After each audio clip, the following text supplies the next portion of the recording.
Þá næst þriðji dagskrárliðurinn hjá okkur framkvæmd kappreiða. Það formaður Híti, Halldór Viktorsson sem ætlar að taka það erindin. Gjörðu svo vel, Halldór.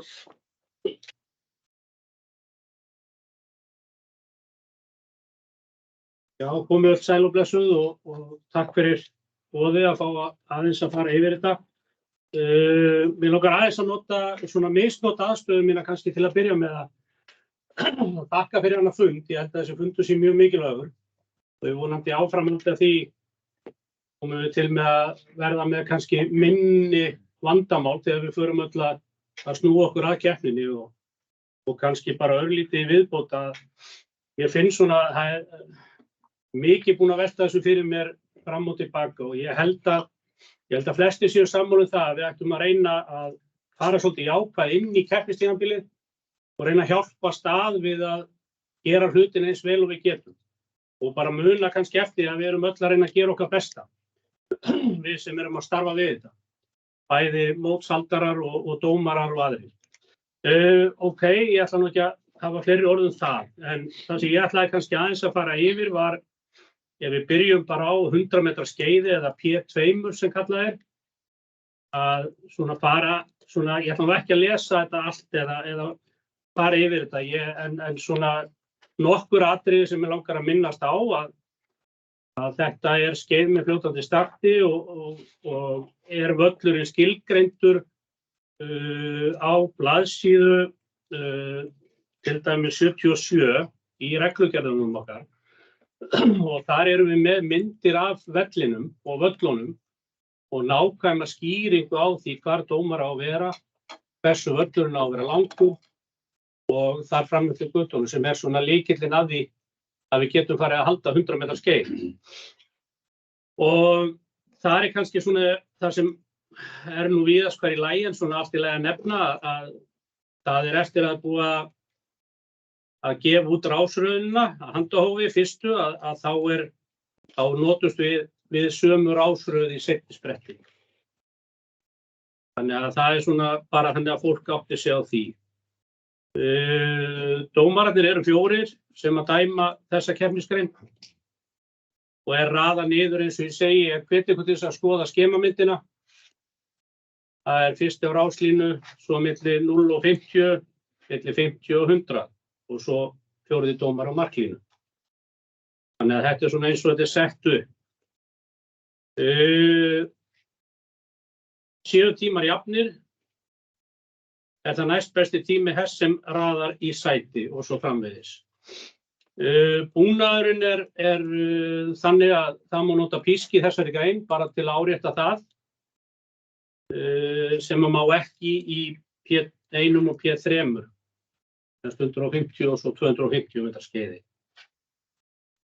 Það sem í rauninni áður við förum yfir í 150 og 250 metra skeiði þá árétta það við ykkur að það búið að vera mikil umræða og þið vitið það sjálfsagt þið sem komið að mótahaldi að það bara varðar grófa reiðmennsku, grófa niðurtökur að bara biðja fólk að hugsa það mjög vel.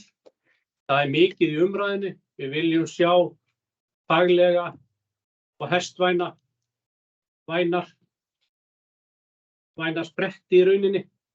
Þannig að þetta mjög mikið í umræðunni. Þannig að það bara mjög gott að hafa það bak við eyra.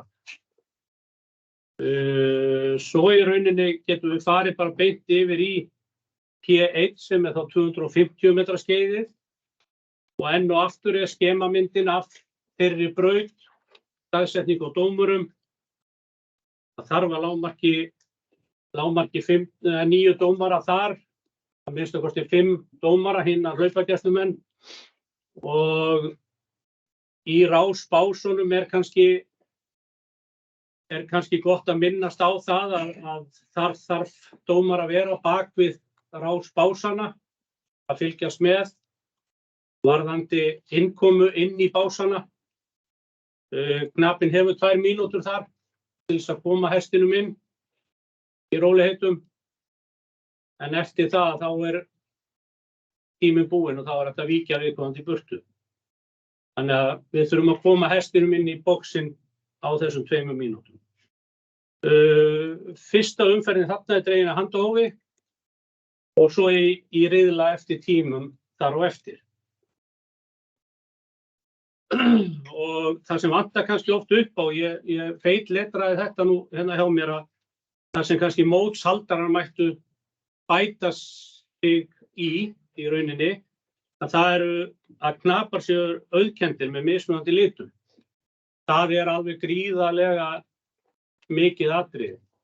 World Ranking mótum erum við að fá dómara erlendis frá og þannig að þetta bara sá dómari sem að koma erlendis frá, hann veit ekki stundum hver hvað. Þetta hleypur allt út og suður og hérna, þannig að þetta svona vinsalegt tilmæli bara frá mér að highlighta þetta svolítið á mótum. Og þetta reynda líka við í hringvallagreinum.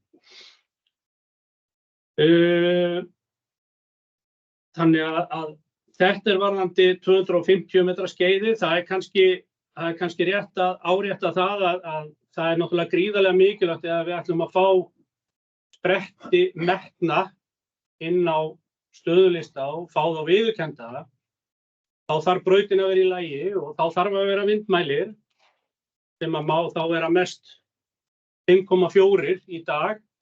Við þurfum að vera með staðsetningu á öllu og tímatökubúnað í lagi og almennilegar merkingar. Þannig að þetta eru svona prinsippatriði sem eru nú orðið í dag yfir höfuð í topplagi. En þarf verulega að passa upp á ef að menn vilja fá löglega spretti metna. Þannig að það mjög mikið atriði. 150 metra skeiðið svo sem bara svipað í rauninni. Þar, má kannski nefna það að hérna, nei, nú ég í vitlausu blaði hérna.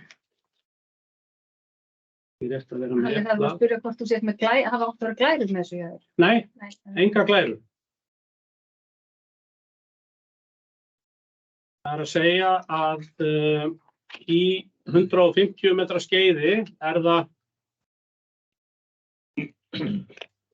7 dómarar sem að þarf þar, að minnsta kosti 5 dómara, gilda dómara, þar að auki 2 hlaupagæslumenn. Það sama þar, rásröðin eins og í 250 metra skeiði eftir handahófi og sama með vindmælirinn. Þannig að þetta rauninni mjög sambærilegt og 250 metra skeiði. Allar sömu reglur á öðru leyti. Þannig að þetta eru svona þessi prinsippatriði frá mér allavega varðandi kappreiðar og hingað til orðið mjög mikill metnaður í kappreiðum í dag og þannig að það eitt í viðbóti varðandi á milli spretta sem kannski ekki allir eru með á hreinu en skiptir miklu máli. Við megum skipta til dæmis beislabúna á milli spretta. Það leyfilegt. Þetta kom upp fyrir nokkrum árum og ég var einfaldlega ekki viss en það alveg klárt og búið að vera klárt. Þannig að svo hvet ég ykkur bara til þess að fara í þessar skemamyndir og fara eftir þeim og bara áfram gakk og förum svolítið jákvæð inn í keppnistímabilið og gerum þetta svolítið vel og gerum þetta saman og vöndum okkur við þetta. Takk fyrir mig.